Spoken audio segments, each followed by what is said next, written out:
बिस्मिल्लाहिर्रहमानिर्रहीम। अस्सलाम वालेकुम। प्रोग्राम आवाज़ हुंज़ा के साथ मैं हूं आपकी मेज़बान सीमा किरण। नाज़रीन, आज के हमारे इस प्रोग्राम के मेहमान हैं पाकिस्तान पीपल्स पार्टी के ज़िला हुंज़ा के सदर एडवोकेट ज़हूर करीम साहब, जो कि हल्का 6 के साबिक़ उम्मीदवार भी रहे हैं। सर, चूँकि आप हमारे इस प्रोग्राम में पहली दफ़ा आए हैं तो हम कोशिश करेंगे कि बुनियादी चीज़ों का भी आपसे मुतालिक जो है तज़किरा करें। तो सर, हमें सबसे पहले ये बताएं कि चूँकि आप साबिक़ा उम्मीदवार रहे हैं हुंज़ा के, तो अगर आप जीत जाते इलेक्शंस में तो आपकी क्या कारकर्दगी होती, आप किस हद तक आवाम के तवक्कुआत पे उतरते? थैंक यू वेरी मच सीमा। सबसे पहले तो मैं हुंज़ा न्यूज़ चैनल के जो मुंतज़मीन है उनको मैं दिल की अथाह गहराइयों से मुबारकबाद पेश करता हूँ। मीडिया का जो रोल है, कहते हैं कि fourth pillar of the state कहते हैं, पहले लेजिस्लेशन है, एग्जीक्यूटिव है, जुडिशरी है। तो मैं आपको दिल की अथाह गहराइयों से मुबारकबाद पेश करता हूँ। पहली दफ़ा हुंज़ा में इतनी बेहतरीन चैनल आप लोगों ने लॉन्च की है, तो मैं आपको मुबारकबाद पेश करता हूँ। हुंज़ा की जो पोलिटिकल डायनेमिक्स के हवाले से मैं ये कहूँगा, 1974 के बाद यहाँ पे जो पोलिटिकल एटमॉस्फेयर था वो मुख्तलिफ अदवार में, कभी पीपल्स पार्टी आ गई, कभी नून की गवर्नमेंट आ गई। इस तरह तकरीबन नून की जो गवर्नमेंट थी, मीर साहब हमारे तकरीबन 40 साल 1974 के बाद 40 साल इस हरारकी पे वो रहे। और बाकी जो अदवार थे, दो जो टर्म्स थी वो वज़ीर बेग साहब की 10 साल थी, एक टर्म नज़र साबिर की। तो अल्हम्दुलिल्लाह पाकिस्तान पीपल्स पार्टी का जो मंशूर है, हमारा जो पीपल्स पार्टी की जो मंशूर की जो बुनियादी जो जो जो मेकनिज़म है, जो हमारा आइन है, वो पाकिस्तान की गरीब अवाम है, गरीब अवाम है, हमारे किसान हैं, हमारा जो गरीब जो लोग हैं, उन पर हम काम करते हैं। तो अल्हम्दुलिल्लाह मैं पाकिस्तान पीपल्स पार्टी के प्रेसिडेंट के हिसाब से मैंने कराची में भी अपनी कौम के लिए, हुंज़ा के अवाम के लिए एफर्ट्स की थी। तो अल्हम्दुलिल्लाह कराची से आके मैं कौम के लिए दिन रात मैं काम करता हूँ, मेरी जो कैपेसिटी में है। तो अल्हम्दुलिल्लाह इलेक्शन में हुंज़ा के गरीब बुजुर्गों ने, मेरे माँ बहनों ने, यूथ ने मेरे हिस्सत से ज़्यादा मुझे उन्होंने वोट कास्ट किए। अगर चिरगिंग हुई थी, पीटीआई की गवर्नमेंट एक सिलेक्टिव गवर्नमेंट थी, और इस्लामाबाद से एक नामो निहाद सोकाट एक वज़ीर आया जिसका नाम मुशीर था, इमरान खान का एक मुशीर था जुल्फ़िकार बुखारी, उन्होंने पूरी जीबी मैनिपुलेशन की थी इलेक्शन। तो मुझे हराने के लिए बहुत से लोग इंडिपेंडेंट जो उनकी बैकिंग पीटीआई कर रही थी उनकी वजह से मैं हारा। अदरवाइज़ मेरा पोजीशन ज़बरदस्त थी। मैं हुंज़ा के गरीब अवाम, बुजुर्ग, मेरे यार दोस्त, मेरे पार्टी वर्कर, दूध खून से हैदराबाद तक मैं थैंक्स करता हूँ। आवाम ने मुझे बड़ा पजराई मिली है, मुझे उन्होंने वोट दिया है, तो मैं थैंक्स करता हूँ। अल्हम्दुलिल्लाह ये सिचुएशन है। ठीक है, तो वैसे तो हुंज़ा में अनगिनत मसाइल हैं, जो बुनियादी मसाइल हैं, बिजली का बहरान है, पानी का मसला है, मयारी तालीम नहीं है यहाँ पे, इनको आप किस तरह काउंटर करते हैं? हुंज़ा का जो बुनियादी हमारा 74 के बाद जो हमारा जो अनफॉर्चुनेटली एजुकेशन में तो अल्हम्दुलिल्लाह बहुत ज़बरदस्त पूरा जीबी का आप सिनेरियो देखें, अल्हम्दुलिल्लाह हमारा हुंज़ा एजुकेशन में बहुत आगे जा चुका है। अगरचे जो बुनियादी हमारा राइट्स है, बिजली, एम्प्लॉयमेंट, इसमें मैं बरमला ये कहूँगा कि हमारा जो हमें दीवार से जो लगाया गया है, एक तो हमारी नुमाइंदगी कमज़ोर थी, दूसरी ब्यूरोक्रेसी, बायस ब्यूरोक्रेसी कहते हैं, जो गिलगित में बैठे हैं, इस्लामाबाद में बैठे, वो हुंज़ा के उन्होंने हमें दीवार से लगाया। खा एम्प्लॉयमेंट का हवाला हो, खा बिजली की हवाला हो, कोई भी डेवलपमेंट, अगर कोई प्रोजेक्ट हुंज़ा का कोई प्रोजेक्ट 1 महीना में जब वो प्रोसीड होता तो बायस ब्यूरोक्रेसी तकरीबन 6 महीने लगाते हैं। तो हमारे जो लीडरशिप की भी कमज़ोरी थी, और हमारे जो बायस ब्यूरोक्रेसी जो गिलगित में बैठे, उन्होंने हमें दीवार से लगाया है 74 के बाद। तो अल्हम्दुलिल्लाह मैं पहली दफ़ा 74 के बाद किसी लीडर ने, किसी नुमाइंदे ने आवाज़ नहीं उठाया था। मैं बेहद लॉ स्टूडेंट, मैंने इनके खिलाफ हर फोरम पे, हर डीसी हो, चीफ सेक्रेटरी हो, हर जनरल हो, जिन्होंने हुंज़ा की हुकूक पामाल करने की कोशिश की है, मैंने आवाज़ उठाया अल्हम्दुलिल्लाह। सही। सर, गुज़िश्ता कई सालों से हुंज़ा सियासी तौर पे यतीम रहा, फिर 15 नवंबर 2020 को हुंज़ा को सियासी क़यादत मैसर हुई। तो आप हमें ये बताएं कि ये जो सियासी क़यादत है मौजूदा, इसकी नवंबर से अब तक क्या कारकर्दगी रही है, और अगले 5 सालों में आप इनको किस पोजीशन में देख रहे हैं? क्या ये आवाम के इन मसाइल को काउंटर कर पाएंगे? Thank you very much, it is good question, it's very good question. Unfortunately हमारे अवाम बाशूर है, बहुत मासूम अवाम। जब भी गवर्नमेंट पीछे, इस्लामाबाद में गवर्नमेंट जब भी आती है, उनको देख के यहाँ पे वोट कास्ट करते हैं। अगरचे मैं 5 साल में यहाँ में रहा हूँ, जो इलेक्शन लड़के इधर आए हैं, इलेक्शन से पहले इन्होंने एक इशू पे हंजा के बिजली के हवाले से, हुकूक के हवाले से, एजुकेशन के हवाले से, एम्प्लॉयमेंट के हवाले से, आई एम सॉरी टू से, इवन उबैद साहब, इन्होंने सिंगल इशू भी नहीं उठाया था, ना ये रोड पाया था, नहीं इन्होंने अखबार में कोई स्टेटमेंट दी थी हंजा के हुकूक के हवाले से। बस सिलेक्टेड गवर्नमेंट, इस्लामाबाद में जो सिलेक्टेड गवर्नमेंट थी उनकी वजह से अनफॉर्चुनेटली यहाँ पे वो जीत चुके हैं। तो इन 2 सालों में जो हमारे जो गवर्नमेंट थी पीटीआई की, उन्होंने जीबी में खासकर हुंजा में एक पत्थर उन्होंने नहीं रखा किसी भी प्रोजेक्ट के हवाले से। तो मैं ये हुंजा को हमें डिफेंड करना है, नुमाइंदगी अलग चीज़ है, लीडरशिप अलग चीज़ है। तो उबैद साहब से हमारी बातचीत होती रहती है। एम्प्लॉयमेंट के इशूज़ है, हमारे 301 जो हमारे पोस्टें हैं वो खाली इस वक्त हम आवाज़ उठाते रहते हैं। बाकी जो यहाँ आए थे नुमाइंदे इलेक्शन लड़ने के लिए वो सीजन ऑफ बर्ड्स थे, उनका कोई किरदार नहीं था। उन्होंने जस्ट ये जो इलेक्शन का जो प्रोसेस था, एक माहौल को बिगाड़ने के लिए लोग आए थे, फिर चले गए। कोई कराची गया, कोई जापान गया, कोई लंदन गए, कोई लाहौर गया, कोई फिशरीज गए। उनका मकसद सिर्फ यहाँ आके इलेक्शन लड़ना था, इलेक्शन को सबोटाइज करना था। उनमें कोई लीडरशिप नहीं है। अगर लीडरशिप होता तो 5 साल 10 सालों में किधर थे? उन्होंने जो इलेक्शन लड़ने के लिए आए थे, उन्होंने एक अखबार में खबर नहीं दिया।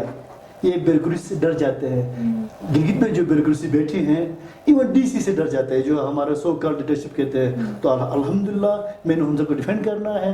मैं जीतूं या हारूं, मेरे का अपना स्लोगन था, मैं जीतूं मैं हारूं या जीतूं मैं हारूं, मैं इधर वहाँ के साथ हूँ। जो मेरी कैपेसिटी में होगा इंशाल्लाह हुंजा के खातिर मैं जो भी हमारे हुकूक पामाल करने की कोशिश करेंगे, वो AC हों, DC हों, चीफ सेक्रेटरी हों, उनके खिलाफ में खड़ा हो जाऊँगा अल्हम्दुलिल्लाह। सर, हमने देखा है कि सर्दी हो या गर्मी, दिन हो या रात, हमने आपको हमेशा आवाम के दरमियान देखा है। उनके मसाइल में बढ़ चढ़ कर आपने अपना किरदार निभाया है। लेकिन जो रवां साल इंतखाबात हुए उसमें नाकामी की क्या वजूहात हैं? ये हमें समझ आता है 2011 में जो सानिहा हुआ वो पीपल्स पार्टी के दौर में हुआ था। क्या ये वजह बनी या फिर आपका मैंडेट किसी ने चुराया या फिर कोई धांधली हुई? इसमें मल्टीपल चीज़ें हैं। तो मैंने पहले भी अर्ज़ की है, इस्लामाबाद में जो भी गवर्नमेंट है तो उसके जो इम्पेक्ट है अनफॉर्चुनेटली खासकर हुंजा और जो स्कर्दू के जो हमारा अवाम है वो जो इस्लामाबाद में जिनकी गवर्नमेंट होती है वो उधर देखते हैं। तो ये भी एक फैक्टर था।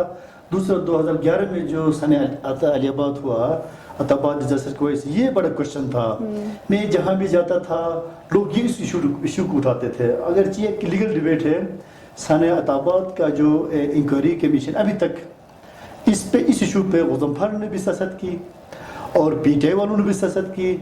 तो अभी तो हमारी गवर्नमेंट नहीं है, तो जो भी जिम्मेदारान थे उनके खिलाफ एक्शन होना चाहिए था। उस वक्त जो हरारकी हमारी गवर्नमेंट पीपल पार्टी की गवर्नमेंट थी, वज़ीर भाई साहब उसमें नुमाइंदा था, तो कुछ गलतियाँ उनसे भी हुई है, हमें डिफेंड करना चाहिए था। क्योंकि एक्शन पे रिएक्शन पैदा हो गई।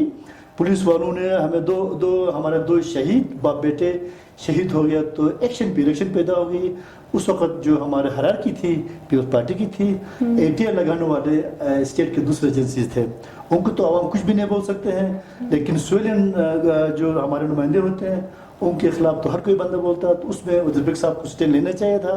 अगर ये एक स्टेट एजेंसी की उनका अपना एक मैंडेट था, उन्होंने ATR लगाया था, फिर भी गवर्नमेंट हमारी थी, हरारकी हमारी थी, वज़ीरुल्लाह हमारा था और वज़ीर भाई साहब हमारे, तो उसका बड़ा इम्पेक्ट था इस इलेक्शन पे।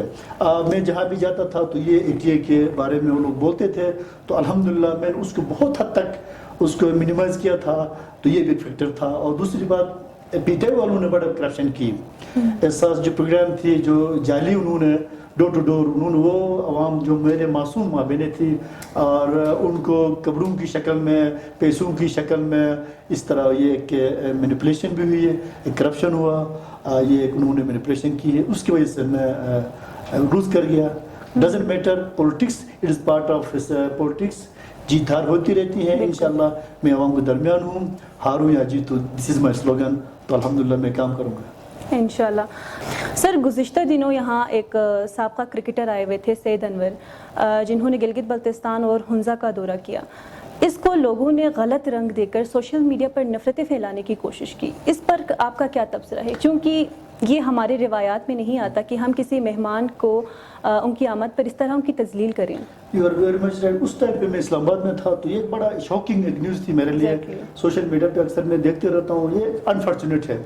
ہمارے جو پڑھے لکھے میرے جو نوجوان ہیں پورے جی بی کے نوجوان عملی طور پر وہ آگے نہیں آتے ہیں نہ وہ بس صرف سوشل میڈیا پہ فیس بک اس کو میں عموماً میں فیس بک مافیا کہتا ہوں جو عملی طور پر آگے نہیں آتے ہیں اور فیس بک پہ سوشل میڈیا پہ مطلب ایسے غلط چیزیں مطلب ہائی لائٹ کرتے ہیں.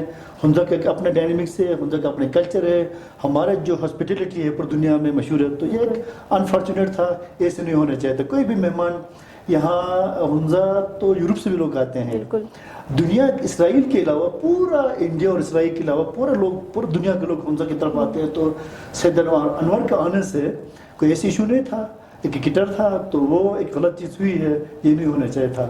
سر آپ کی نظر میں وہ کیا تحفظات تھے جس بنیاد پہ انہوں نے یہ سارا ڈرامہ کیا؟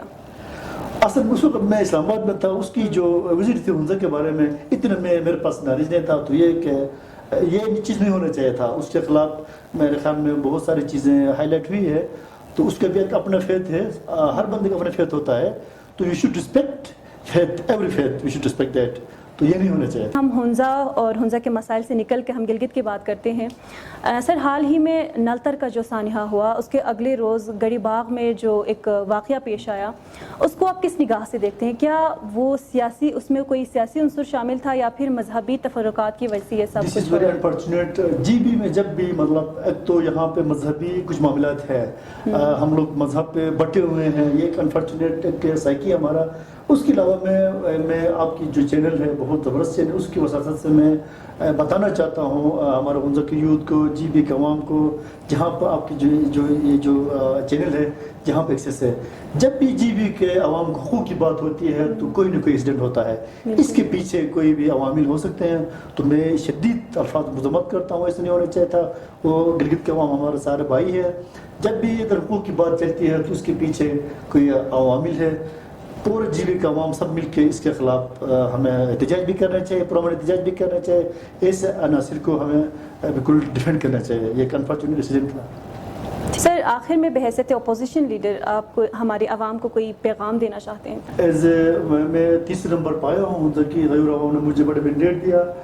میں حمزہ کی یوتھ کو ایک پیغام دینا چاہتا ہوں, کیونکہ بہت سارے لوگ یہاں پہ الیکشن لڑنے کے لیے آئے تھے. تو وہ ابھی آپ لوگوں کی ذمہ داری بنتی ہے یوتھ کی, حمزہ کی یوتھ کی. آپ لوگوں نے بہت سارے کینڈیڈیٹس جو تھے ان کا کوئی کردار نہیں تھا حمزہ میں. وہ الیکشن کے ٹائم پہ آ کر انہوں نے ماحول خراب کیا, آپ لوگوں نے ان کو ووٹ دیا. تو they should be answerable before your, آپ کو پوچھنا چاہیے حمزہ کی یوتھ کو کہ بھائی لوگ آ گئے, کوئی 15-20 بندے آ گئے, وہ غائب ہو گیا حمزہ کی جو پولیٹیکل سینیریو ہے.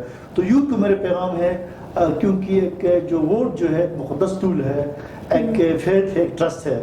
تو آپ لوگوں نے ان کو ووٹ دیا ہے. تو ابھی کوئی سربریہ میں ہے, کوئی لاہور میں ہے, کوئی کراچی میں ہے, تو ان کو وہ آنسریبل ہونا چاہیے حمزہ کی یوتھ کے سامنے. تو یہ یوتھ کی ذمہ داری بنتی ہے, اور الیکشن کے دنوں میں آ کر انہوں نے الیکشن کو مینیپولیشن بھی کرتے ہیں. تو یہ یوتھ کی ذمہ داری ہے. باقی میں یوتھ کو پیغام دینا یہ چاہوں گا کہ انشاءاللہ ہمارے حمزہ کی یوتھ بہت اچھی یوتھ ہے, ایجوکیٹڈ لوگ ہیں. ایک چیز کی کمی ہے, آپس میں اتفاق کی کمی ہے, ادروائز انشاءاللہ حمزہ بہت آگے جائے گی. میں بہت خوش ہوں ہمارے یوتھ سے.